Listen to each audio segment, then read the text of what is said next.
শীতের সন্ধ্যায় গ্রামে হঠাৎ শোনা গেল চোর এসেছে, চোর এসেছে। আমরা সবাই দেখতে গেলাম চোরকে, কিন্তু চোরের কোনো গন্ধ পেলাম না।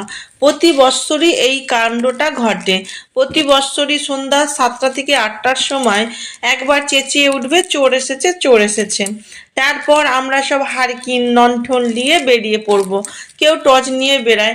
আগে তো হারকিন লণ্ঠন নিয়ে বেড়াতাম, এখন মোবাইল ফোনের লাইট জ্বেলে বেরিয়ে পড়ি। তারপর সবাই মিলে যখন বেরিয়ে পড়লাম তখন বলল, চোর চোর ওই দিকে মাঠের দিকে ছুটে গেছে।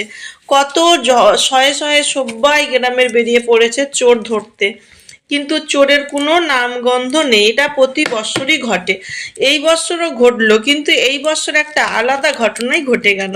এই বৎসরও চোর এসছে করে আমরা সবাই ছুটে গেলাম মাজার মাঠে। সেখানে দেখলাম একটা ছেলে একটা মেয়ে মাঠের মধ্যে।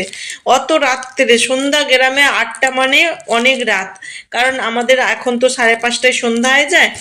8টা 8:30 মানে আমরা সবাই